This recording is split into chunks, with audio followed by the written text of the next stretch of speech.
예, 사랑하고 축복합니다. 우리 옆에 있는 분들과 함께 인사 먼저 하겠습니다. 인사할 때 이 말씀으로 세워주시는 주님을 찬양합시다. 우리 인사하겠습니다. 말씀으로 세워주시는 주님을 찬양합시다. 네, 오늘도 주님께서 말씀하여 주시고 말씀으로 저와 여러분 세워주실 겁니다. 그 세워주시는 그 은혜 자리에서 그 주님이 행하신 모든 일들과 또 이 주님께서 주시는 말씀 가운데 오늘 우리가 주님의 마음을, 주님의 뜻을 헤아려 오늘 우리 저와 여러분들이 예수님 닮아가는 삶의 자리가 온전히 회복되어지기를 주님의 이름으로 축원함을 드립니다. 자, 이 요한은 예루살렘에서 이 성전을 청결케 하신 사건을 오늘 우리에게 소개해 줍니다. 이 사건 역시 예수님의 공생애에 펼쳐질 사역의 성격을 명확히 보여주고 있어요. 그래서 예수님이 누구신지, 또 앞으로 예수님께서 어떤 일을 행하실지라고 하는 것을 오늘 우리에게 알려줍니다. 우리는 진정한 성전을 회복시키시고 다시 세우시는 그 예수님을 주인 삼아야 되는데요, 그래서 오늘 말씀의 그 은혜가 저와 여러분 가운데 임하는 그런 과정 중에 여러분들이 함께 또 헌신을 결단하고 주님께서 주시는 은혜로 믿음의 길을 함께 걸어갈 수 있기를 원합니다. 자, 시간이 흘러서 6월절이 다가왔습니다. 그리고 지금 배경은 예루살렘입니다. 요한복음에서 6월절이라고 하는 것은 매우 중요한 의미를 담고 있습니다. 우리 1장에서도 봤지만 예수님이 어떤 예수님이에요? 6월절 어린 양 되시는 예수님이세요. 그래서 예수님이 하실 일을 이보다 더 잘 빗댈 절기가 없는 거예요. 6월절 제일을 위해서 많은 이들이 먼 곳에서 예루살렘으로 여행을 와야 했습니다. 그러니까는 지금 이스라엘의 예루살렘에 살고 있는 사람뿐만이 아니라 흩어져 있는 그 디아스포라라고 얘기하죠. 이 디아스포라의 유대인들이 다 이 절기가 되어지면 예루살렘으로 올라오게 되어집니다. 그런데 그 예루살렘에 올라오는 이유가 뭐냐면 제사 드리기 위해서인 거예요. 그래서 이때 몇 가지가 필요합니다. 그러니까 성전세를 내야 돼요. 그래서 이 반세계를 내야 되고 또 동물도 가지고 와야 되는데, 이 문제는 뭐냐면 이런 겁니다. 부산에서 서울까지 뭐 염소나 뭐 비둘기나 이 소를 가지고 올 수 있어요, 없어요? 왜 못 와요? 가지고 오지요. 충분히 가지고 올 수 있습니다. 그런데 문제는 뭐냐면 이게 흠없는 제물이 되어져야 되잖아요. 흠없이 가져오는 건 이게 쉬운 일이 아니에요. 왜냐하면 차를 타고 와도 그렇게 오래 걸리는데 걸어서 이 짐승을 끌고 오는 건요, 이건 못 오는 건 아닌데 오는데 이 상당히 많은 시간이 걸리는 거예요. 그러니까는 가지고 올 수가 없어요. 그리고 그 율법에 의하면 여러분 우리 지폐를 꺼내보고 이 동전을 꺼내보면 거기 뭐가 있어요? 사람이 있잖아요. 사람 얼굴이 있기 때문에 그 사람이 얼굴이 있는 화폐는 이게 우상이 되어집니다. 그래서 그걸 가지고 하나님 앞에 드리지를 못해요. 그래서 이걸 다 세겔로 다 바꿔야 됩니다. 그래서 교회 이 성전 안에 이 환전소가 그래서 있었고, 그곳에 뭐가 있었냐면 흠없는 재물을 이렇게 파는, 왜 가지고 올 수 없으니까 거기서 사가지고 이제 재물을 드려야 되는 거예요. 근데 문제는 뭐냐 하면 이런 거예요. 이 지금 언제부터 이런 일들이 이 성전 안에서 있었는가 찾아봤더니 사실은 찾을 수가 없습니다. 왜냐하면 이 제사법에 그렇게 하라고 되어 있지 않아요, 구약 제사법에. 근데 최소한 그 BC 20년경부터 AD 한 70년까지, 그러니까는 이 헤롯 성전, 이 세 번째 성전 아닙니까? 이 헤롯 성전이 있었던 한 90년 동안은 이 일이 이루어지고 있었다는 거예요. 근데 문제는 뭐냐면 이런 거잖아요. 우리도 좀 전에 제가 아카시아 꿀 좋대요, 사드셔야 돼요. 그리고 거기서 남는 수익은 주의 나라 위해서 선교지에 흘려보내게 되어집니다. 이 말씀을 드렸는데요. 근데 만약에 그렇게 하는 중에 꿀을 좀 찍어 먹게 되어지면 이게 팔면서 이거 하면서 꿀을 좀 찍어 먹는 거예요. 귀 있는 자는 들으세요. 그게 어떤 의미인지. 여러분, 만약에 그런 일이 있다고 한다면 문제가 생기잖아요. 근데 지금 이 공동체 안에 이런 문제가 생긴 겁니다. 흠없는 재물을 드리기 위해서 흠없는 재물을 샀어요.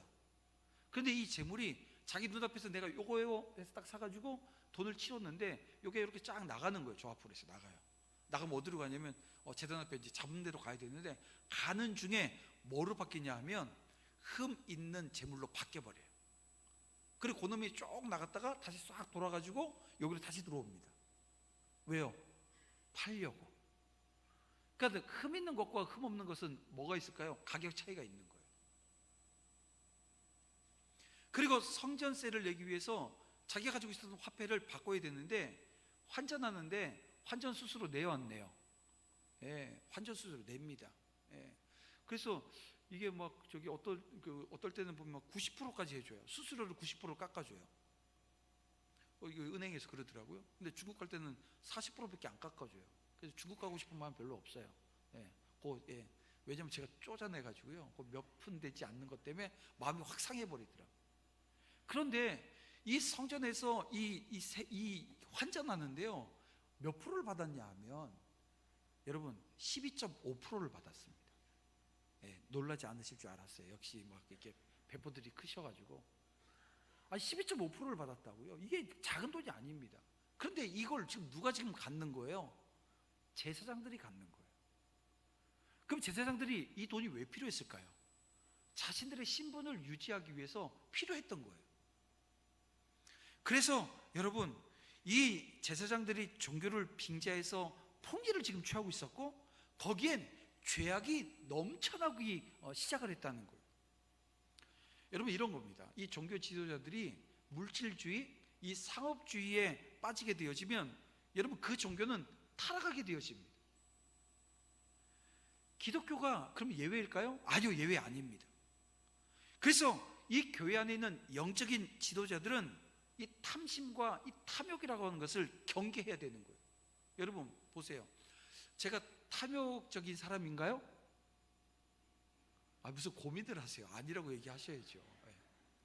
제가 탐욕적인 사람이에요? 예. 예. 이제 좀 얘기가 되네요. 그런데요, 제 안에 진짜 탐욕이 없을까요? 있어요. 이렇게 되니까 설교가 잘 풀어지잖아요. 이게 제 안에 탐욕이 왜 없어요? 있어요. 욕심이 있다고요. 없어 보이세요? 아니요. 혹여 돈 싫어하시고 막 하시는 분 있으면 저 좀 갖다 주시면 돼요. 저도 되게 좋아하거든요. 탐욕적인 모습이 제 안에 있다고요. 하나님께서 주신 그 마음에 이 욕심이라고 하는 게 이 자리 잡고 있어요. 이게 그래서 욕심이 있는 사람들이 사업을 하면요, 잘할까요, 못할까요? 잘해요. 왜냐면 눈물도 피도 하나도 없이 그냥 사업을 성공시키기 위해서 최선을 다합니다. 예, 욕심이 있으니까. 근데 여러분 생각해 보세요.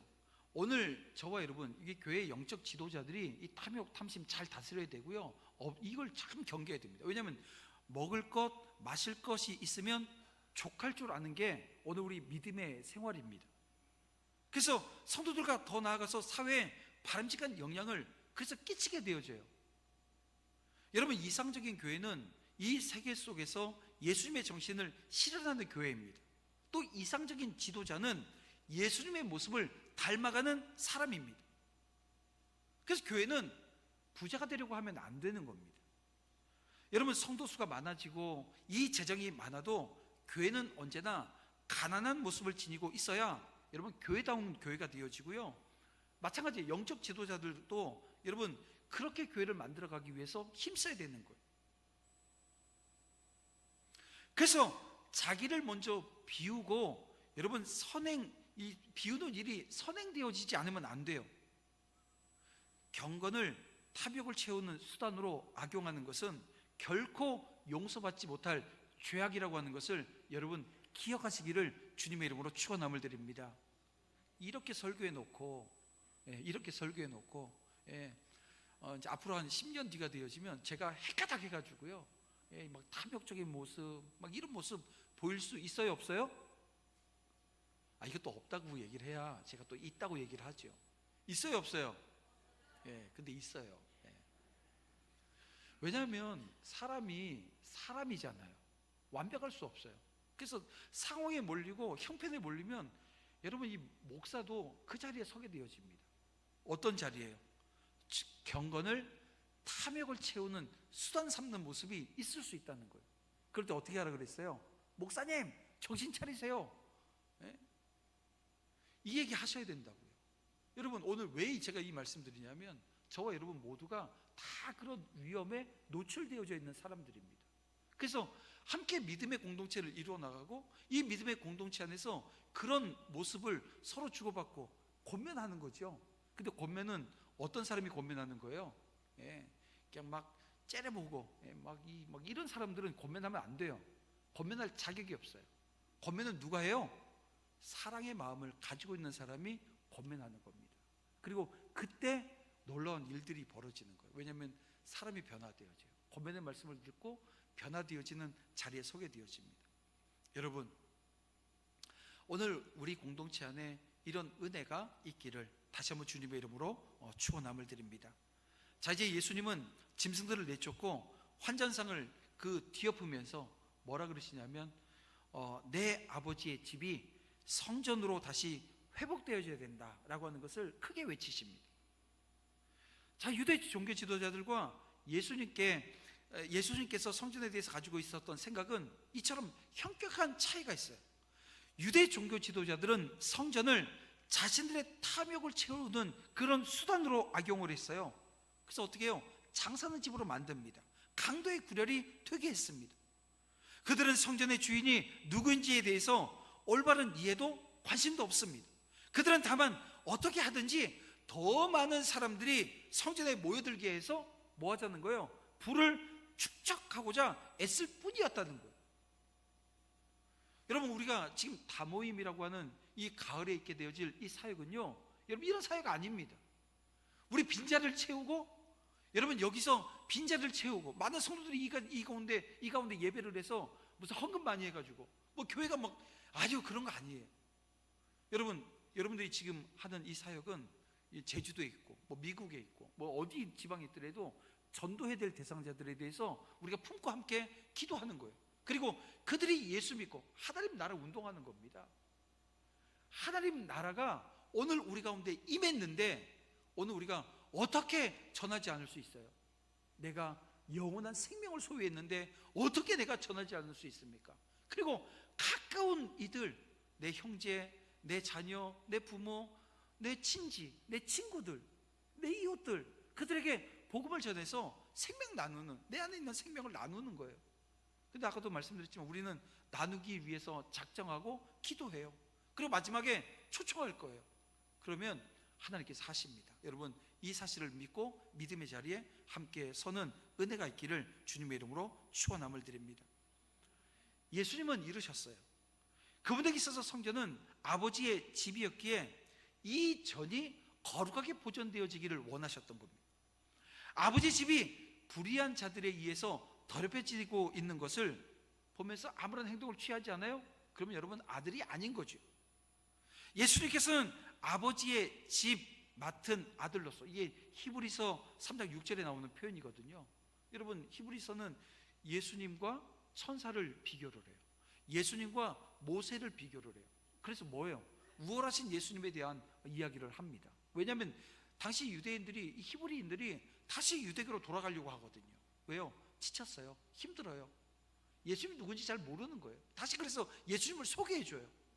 그러면서 예수님이 누구냐면 모세는 사환이에요.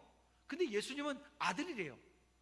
그래서 아버지 집 맡은 아들로서 성전을 더럽히는 그 행위를 여러분 간과하지 못하는 거예요. 그래서 막으시는 거예요. 여러분 아시겠죠? 이 둘 차이가 너무 명백합니다. 전자는, 이 유대 종교 지도자들은 아버지를 사랑한 것이 아니라 자기 자신을 사랑한 반면에, 여러분 후자인 예수님께서는 아버지를 사랑하셨다는 거예요. 누가 정말 아버지를 사랑하는 것인지라고 하는 것은 주의 전에 대한 그들의 인식과 태도에서부터 나오는 것을 발견하게 되어집니다. 성전에서, 이 성경에서 이 성전하게 되어지면 대개 이 세 개의 의미로 쓰여집니다. 가장 보편적인 이 성전은 예루살렘 성전을 얘기하는 거예요. 다음은 성도의 몸입니다. 이 고린도전서 3장 16절 17절에 이 성전, 오늘 우리가 성전이래요.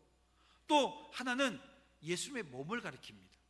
그래서 성도들의 공동체인 교회는, 또는 이 성전을 지칭되어지기도 한다는 것입니다. 따라서 주를 사랑하는 성도는 적어도 두 가지를 힘써서 사랑하게 되어집니다.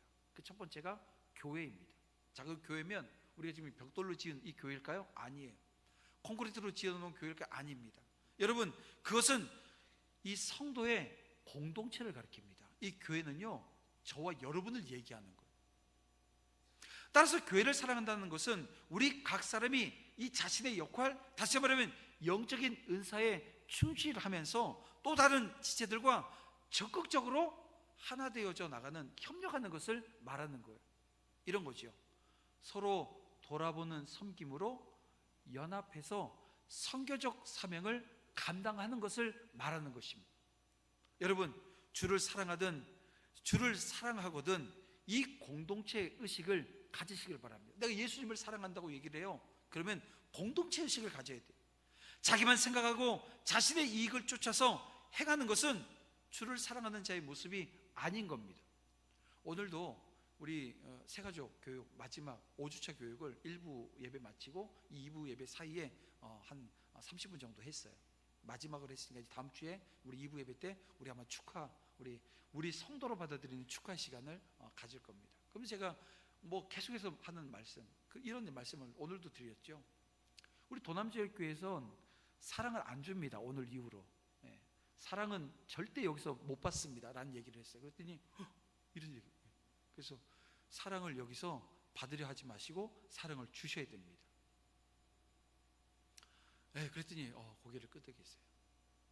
여러분, 교회에선 자꾸 사랑받으려고 해요. 그래서 사랑받으려고 하는 사람은 어떻게 하냐면 누가 사랑을 주나 안 주나 이것만 보고 있어요.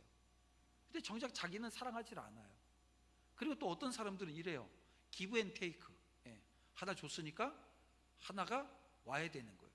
내가 밥 샀으니까 다음엔 네가 사. 안 산다 그러면 삐져요. 아니 어떻게 밥만 얻어먹냐고 이렇게 얘기를 해요. 근데요, 교회는요 어떤 곳이에요? 주는 곳이에요. 사랑을 주는 곳이 교회지 받으려고 하게 되어지면요 이건요 못 있습니다. 그래서 제가 앞으로 오늘 이후로 이 도남지역교회에서는 절대 사랑이 없으니까 받으려고 하지 마세요. 한번 줬으면 또 받아야 되겠다고 이렇게 계산하지 마세요. 이 얘기를 했더니 알겠다고. 그렇게 안 하면 제가 교육을 안 끝내거든요. 또 이렇게 다음 주에 축하도 안 해, 이렇게 우리 교인으로 받는 축하도 안 합니다. 여러분, 그런 거예요. 오늘 우리가 주의 사랑하는 자의 모습, 이건 여러분 자기만 생각하고 자기의 이익을 쫓아서 안 됩니다. 이 사랑조차도 그렇다는 거예요. 그래서 여러분, 이 교회 공동체 옆에 있는 형제자매들을 사랑하는 여러분들 되시기를 주님의 이름으로 축원합니다. 두 번째 사랑해야 될 게 뭘까요? 바로 자기 몸입니다. 왜냐하면 아까도 말씀드렸지만 성도의 몸이 뭐라고요? 성전이라고. 이 고린도전서 3장 16절 17절에 주시는 말씀이에요. 내가 성전입니다. 그러니까 우리 몸은 성령께서 거하시는 곳이에요. 이거 지금 예수 처음 믿으시는 분들은 내 안에 성령이 거하신다고 참 이해 못하실 수 있는데, 여러분 성경은 우리에게 그렇게 말씀해 주세요. 내가 성전이라고. 왜냐하면 내가 성전 되어지는 이유는 내가 예수 믿음으로 말미암아 예수님이 내 안에 계세요. 예수님께서 내 안에 계세요. 우리 구약에서 성막하게 되어지면 그곳이 갖고 있는 의미가 뭐였습니까? 이 성막은요 하나님의 임재의 상징입니다. 근데 실제로 신약에서는 예수님이 이 땅에 오셨어요. 그리고 예수님께서 오늘 우리 안에 거하세요. 믿으십니까? 믿음으로 이걸 우리가 수납해야 됩니다. 그래서 오늘 우리의 삶의 자리, 내 몸을 여러분 사랑하고 여러분 아끼고 가꿔야 되는 거예요. 자, 그러면 어떻게 하는 게 사랑하는 것일까요? 속되고 깨끗하지 못한 일체의 것들을 멀리하는 거예요. 자기를 더럽히지 않는 것입니다. 그 중에 하나가 뭐냐면 음행입니다. 음행은 다른 죄들과 달리 자기 몸을 죄를 짓게 만드는 것입니다. 주의 전을 더럽게 하는 아주 무서운 죄입니다. 여러분, 우리 몸은 주의 것입니다. 성령이 거한다라고 하는 사실은 주의 것임을 확실하게 증거하는 표가 되겠죠. 그래서 우리는 우리의 몸을 주의 영광을 위해서 살아낼 수 있도록 힘쓰는 거예요.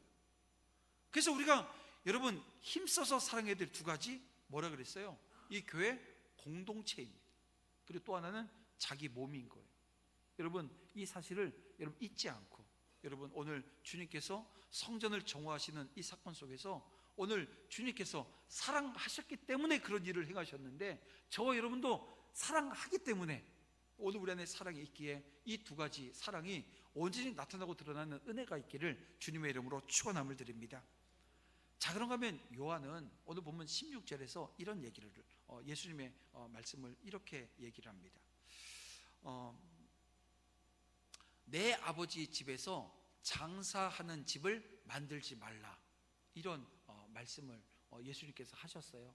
근데 이 말씀을 이 17절에서 어떻게 지금 이것을 해석하냐면, 주의 전을 사모하는 열심히 나를 삼키리라.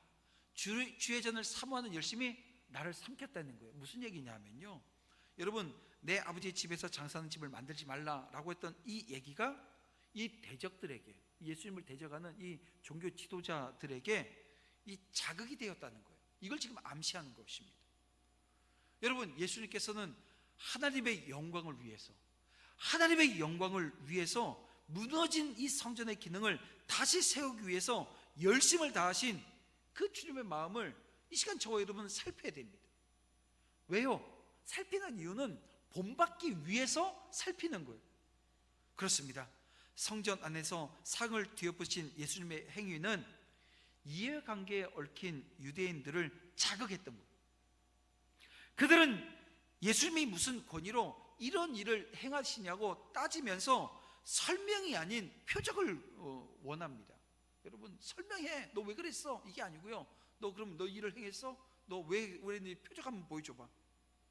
무슨 얘기냐면, 가시적이고 초자연적인 이적을 구하는 것은 여러분 그들 이 내면이 악하다는 거예요.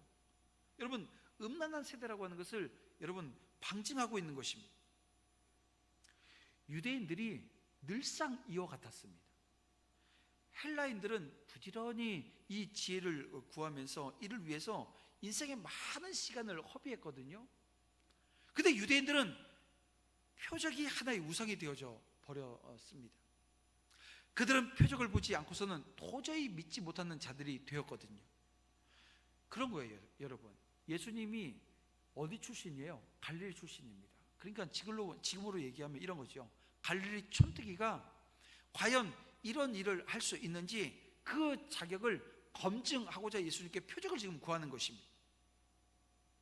근데 여러분, 오늘 이들의 이런 발상이 얼마나 위험한 것인가 라고 하는 것을 우리가 이해해야 됩니다. 그들의 논리대로라고 한다면, 만약에 누구라도 기적을 보이기만 하면 그 자격을 공식적으로 인정받게 되어지는 것입니다. 여러분, 교회와 성도는 이 사실을 알아야 돼요. 그래서 이 표적주의를 경계해야 되는 겁니다. 여러분 생각해 보세요. 누구라도 기적을 보이면 공식적으로 인정받을 수 있나요? 그렇지 않아요. 왜냐하면 예수님께서 우리에게 뭐라고 말씀하시냐면, 마태복음 24장에 보면 이런 얘기를 하십니다. 마지막 때에는 이 세상에 거짓 선지자들, 거짓 그리스도인들이 많이 일어나서 뭘 한대요? 큰 표적을 행하고 기사를 행해서 성도들을 미혹할 거라고 말씀해 주고 있어요. 그래서 표적을 구하는 이들은 쉽게 이 함정에 빠지게 되어집니다.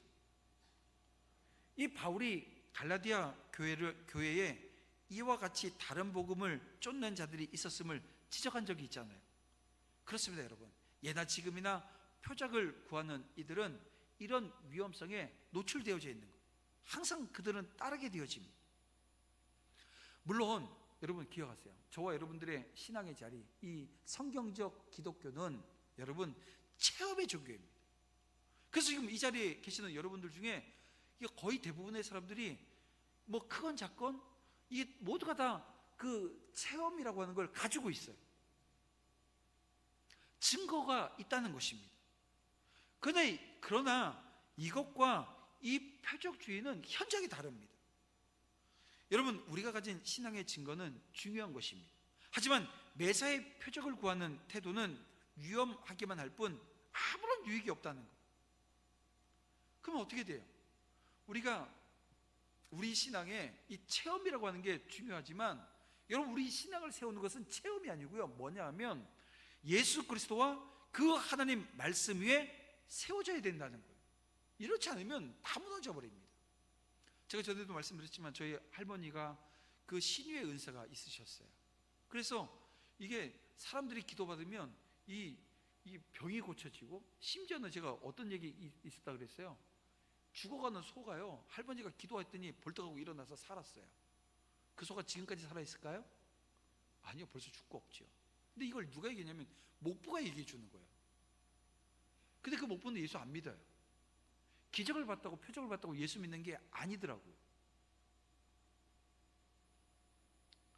그래서 오늘 우리 신앙은 하나님의 말씀이 믿음의 근거가 되어야 되고요, 어설픈 표적에 의존했다가는 이 마귀의 덫에 걸리기가 십상입니다. 성경은 말씀 위에 신앙이 세워질 때 그 신앙이 견고해진다고 말씀하고 있는 것입니다. 그래서 성도 여러분, 외적인 표적 위에 여러분들의 신앙을 세우지 말고 말씀 위에 세워서 어떤 상황에서도 흔들리지 않는 참 믿음의 사람들 되시기를 주님의 이름으로 축원함을 드립니다. 그 말씀 위에 세워진 신앙이 그래서 중요한 거예요. 저희 할머니 살아계실 때 제 친구 목사님이 오셔서 그 할머니 그 병원에 입원해 계실 때 같이 와서 그 문병을 한 적이 있어요. 근데 그 앞에서 기도를 한참 하는 거예요. 그래서 나중에 이제 나와서 물었어요. 아니 뭐 이렇게 기도를 그렇게 오래 했냐고. 그랬더니 이 기도했다 그러더라고요. 하나님이 우리 탁원사님에게 주셨던 그 능력을 저에게도 좀 주시옵소서라고 하는 기도를 이게 했다는 거예요. 그래서 그 친구가 어떤 그 능력을 받았냐면, 아들을 셋을 낳고, 그 집은 난리가 난 거예요. 아들이 셋이니까. 왜냐면 아들 하나 딸 하나만 있어도 되는데 아들 셋 낳고, 또 딸을 낳겠다고 계속 아들을 낳는 거죠. 저희 할머니가 아들만 넷에, 딸 하나에 아들 넷을 낳으셨잖아요. 그 능력, 그래서 제가 그 기도 잘해. 그리고 앞으로 그런 기도, 이 누구에게 주셨던 능력 나에게도 주시옵소서, 이런 기도는 안 했으면 좋겠어. 제가 이런 얘기를 한 적이 있습니다. 여러분, 저와 여러분의 삶의 자리에 하나님의 그 주님이 주시는 그 성령의 권능이 임해야 됩니다. 믿으세요? 여러분 그 기도 하셔야 됩니다. 근데 그 주님이 주시는 이 권능의 역사가 여러분 말씀 위에 세워져야 된다고요. 그리고 말씀으로 우리가 이것을 해석하고 적용하고 결단하며 열매 맺는 자리에 서야 되는 거예요. 그렇지 않으면 결국 어디로 자리로 가요? 그 권능에 지금 오늘 본문에 있는 것처럼 표적을 구하는 자리, 이적을 쫓는 자리에 서게 되어집니다. 자, 근데 예수님께서 이런 표적을 구하는 이들에게 뭐라고 말씀하세요? 성전을 헐라, 그러면 내가 사흘 만에 다시 세우리라, 이 답변을 주세요. 여러분 생각해 보세요. 이 성전 비즈니스와 연계되었던 이 유대인들은 그 예수 그리스도를 받아들일 의지가 전혀 없어요. 그래서 이들이 하는 이 예수님이 하는 이 대답을 이들이 전혀 알아듣지 못합니다. 뭐라 그래요? 이 전이 지금 46년 동안 지었는데, 아니 어떻게 하루 만에 사흘 만에 이걸 지금 이게 뭐 다시 세울 수 있겠냐고 이 얘기를 합니다. 제자들도 이해 못했어요. 제자들도 예수님께서 십자가에 죽으시고 사흘 만에 부활하신 이후에 이 말씀이 가지고 있는 의미를 알았습니다. 그렇습니다. 그 당시 유대인들은 진리를 들을 수 있는 귀가 없어요. 이사야 선지자가 이사야 6장 9절에 뭐라고 말씀합니까? 듣기는 들어도 깨닫지 못할 것이요, 보기는 보아도 알지 못할 것이라고. 무슨 얘기입니까? 영적인 소경이고 규머거리라고 지금 말씀하는 것 아니에요? 여러분, 이것은 그들이 하나님께 속하지 않았고 세상에 속한 마귀의 자녀들이기 때문에 이런 현상이 있는 거예요. 그래서 그들은 스스로 모세의 자녀라고 자랑하고 다녔지만 사실 마귀에게 난 자들이었고, 그들이 모세의 자리에 앉아서 백성들을 가르치기는 했어도 모세와 전혀 상관없었던 것입니다. 세상 자녀들은 이와 같이 주의 말씀을 듣기는 들어도 깨닫지 못해요. 그들에게는 이것을 자각할 만한 이해력이 없는 것입니다. 그래서 오늘 우리가 교회 처음 나오신 분들에게 오늘 우리가 좀 염두에 둬야 될 게 뭐냐면 영적인 일들에 대해서 어떻게 보면 좀 무지하거든요. 알지 못합니다. 그래서 성령이라든지 은사에 관한 말들은 그렇게 큰 효과가 없어요. 그래서 도리어 이런 말을 하게 되어지면 오히려 교회에 대해서 오해를 하게 되어지는 경우들이 있습니다. 복음 전할 때도 마찬가지예요. 막 갑자기 막 신령한 영적인 일들에 대한 것들을 막 얘기하는 거, 그건 올바른 얘기가 아닙니다. 그럼 이런 거죠. 뭐 예수 믿으면 막 이렇게 뭐 사업이 잘 되기도 하고, 너 어려움 뭐 있지, 너 교회 가서 기도하게 되어지면 그 문제 해결받아, 뭐 이런 얘기, 이게 합당한 얘기가, 전도하면서 합당한 얘기가 아닙니다. 전도는 누구 전하는 거예요? 교회를 전하는 거예요? 아닙니다. 여러분, 전도는 여기 있는 담임 목사 전하는 거예요? 아닙니다. 교회는요, 누구요? 예수 그리스도. 여러분, 십자가에 죽으시고 다시 살아나셔서 오늘 우리를 이 죄와 사망에서 오늘 영원한 생명의 자리로 옮겨주신 그 예수님을 전하는 것입니다. 그래서 예수님만 전해야 오해가 없는 거예요. 또 어떤 분들은 그런 경우들이 있어요. 목사님께서 자기를 표적 삼아 설교를 하신다, 이런 분들 가끔 계세요. 근데 여러분, 그렇지 않아요. 제가 뭘 여러분들에 대해서 많이 알아서 여러분을 표적 삼아서 설교를 하겠어요. 예전에 우리 선배 목사님들은 이렇게 가르쳤어요. 저희한테 뭐냐면, 설교 준비하다가 누구가 생각이 나는 거예요. 그러면 그 설교문에서 그 내용을 빼버리라는 거예요. 왜냐면 그게 표적 삼아 설교하는 게 되어지니까 하지 말라는 거예요. 그래서 모르겠어요. 그런 목사가 있는지는 모르겠는데 아마 있지는 않겠어요? 있을 거라는 생각이 들어요. 그런데 만약 100명 있으면 거의 99명, 아니 100명 전체는 그런 설교하지 않습니다. 오해하지 않았으면 좋겠는 거예요. 왜냐하면 오늘 우리가 하나님이 주시는 말씀이 내게 임해서 내 삶의 자리를 건들고 꼭 아는 것처럼 이렇게 들리게 되어지면, 여러분, 그 시간 그것을 예수님이 내게 주시는 말씀으로 듣고 여러분 깨닫는, 여러분 이 영적인 귀가 활짝 열리는 은혜가 있기를 주님의 이름으로 축원함을 드립니다. 그래서 오늘 우리는 늘 주님의 말씀을 묵상하고 과연 우리에게 말씀하시는 것이 무엇인가라고 하는 것을 살펴야 되는 거예요. 예수님을 믿고 따르는 일은 이처럼 하나님의 은혜가 아니고는 불가능합니다. 기도로 주님의 도움을 구해요. 성령께서 이 깨닫는 마음을 주셔요. 그래서 오늘 우리의 마음을 넓혀주세요. 하나님의 말씀을 받아낼 수 있는 은혜가 우리 가운데 임하는 거예요. 여러분, 그 축복된 자리에 우리 함께 서시기를 주님의 이름으로 축원함을 드립니다. 예수님은 사람의 속에 있는 것을 아셨습니다. 오늘 25절에 그런 말씀을 하세요. 예수님의 표적을 보이자 많은 사람들이 예수님을 믿어요. 그런데요, 예수님은 그들을 의지하지 않아요. 왜냐하면 예수님께서는 그 사람들의 마음을 다 아셨기 때문입니다. 예수님은 사람을 신뢰하지 않으시고 오히려 사람들에게 당신을 신뢰하라고 가르치십니다. 그렇습니다. 인간의 마음은, 여러분, 아담의 타락 이후에 부패했는데 어떻게 부패했어요? 완전히 부패했어요. 전적으로 부패했어요. 심히 부패했어요. 그래서 대개의 사람들은 이 사회적인 신분이라든지 지위, 종교, 뭐 여러 가지 옷으로 자신의 참모습을 가리려고 하는 모습이 있어요. 그런데 그 속마음에는요, 뭐가 있어요? 미움이 있고 탐욕이 있고 음란이 있고 저주가 있고 그렇게 여러 가지 더러운 생각들로 가득 채워져 있는 게 맞습니다. 예수님께서 무엇이든지 이 밖에서 사람들에게 들어가는 것이 사람을 더럽게 하지 못한다, 이런 말씀하시잖아요. 그러면서 그 사람 안에서 나오는 것이 더럽게 한다는 거예요. 뭐였냐면 마음이. 오늘 우리 마음에서 나오는 것들이 사람을 더럽게 한다고 말씀하시는 것도 이와 같은 맥락의 말씀인 겁니다. 그러니 여러분, 어떻게 사람을 의지할 수 있겠어요? 예수님께서 인간의 이런 이 본질적인 그 면을 아셨기에 예수님 외로우셨거든요. 어떻게 보면 되게 외로우셨어요. 하지만 여러분, 결코 인간을 의지하지 않으셨습니다. 그래서 저도 여러분에게 오늘 이 본문의 말씀을 통해서 이런 권면을 드립니다. 여러분, 사람을 신뢰하지 마시길 바랍니다. 사람의 마음도 믿지 마시길 바랍니다. 사람들 사이의 약속이 그토록 쉽게 깨어지는 이유가 어디 있을까요? 여러분, 마음이 신실하지 못하기 때문에 그래요. 사람은 언제나 한결같이 미쁘신 분이나 인간은 그렇지 못합니다. 그래서 믿고 의지하던 친구가 배신하는 경우들 있잖아요. 그리고 여러분, 동업자가 배신하는 경우들도 있고, 사랑하는 사람이 막 배신하는 경우들도 우리는 다 여기에 속하는 겁니다. 예수님의 제자들이 어떤 다짐을 해요?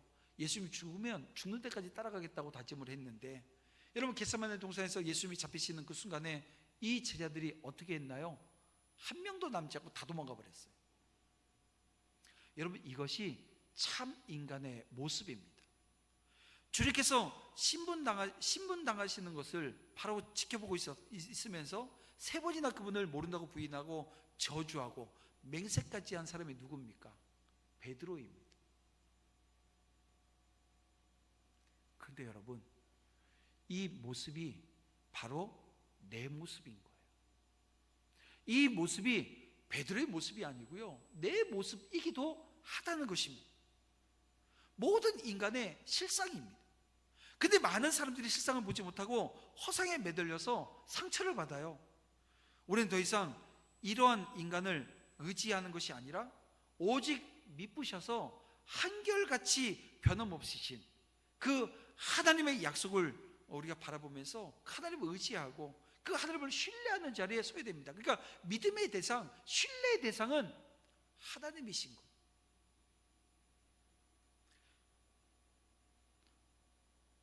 우리는 표적을 의지하는 이 종교적 열심이 아니라 성전 자체이신 예수님을 믿고 따르는, 그래서 믿음의 한 걸음을 오늘도 내어딛기를 원하고 결단하는 저와 여러분 되어지는 은혜가 있기를 주님의 이름으로 축원함을 드립니다.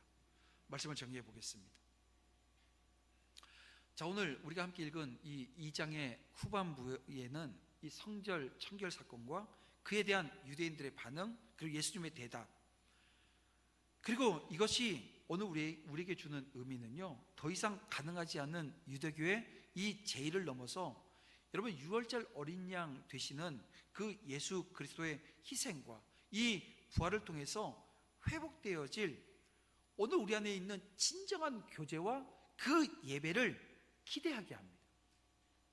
여러분, 오늘 주님께서 저와 여러분을 이 예배 자리로 불러주셨고, 또 이 예배 자리에서 함께 찬양하고 기도하며 하나님 말씀 읽고 또 하나님의 뜻을 헤아리는 그 은혜의 자리에 서게 하셨습니다. 그리고 이 예배 이후에는 우리는 또 교제까지 해요. 여러분, 이 예배와 교제가 여러분 예수 그리스도 그분께서 십자가에 죽으시고 다시 부활하심으로 말미암아 오늘 우리에게 진정한 예배되어지고 또 진정한 교제가 있는 은혜의 자리를 허락해 주셨다는 거예요. 그래서 우리는 그것을 오늘도 기대하고 다음 주에도 기도하고 매번 우리는 예배 자리에서 기대하는 자리에 섭니다. 이를 통해서 우리는 형식적인 예배를 넘어서 뜨겁게 그 하나님을 만나는 예배, 그리고 성전이신 그 예수님을 믿고 의탁하면서 함께 회복되어져 나가는 이 공동체, 이 교회를 꿈꿉니다.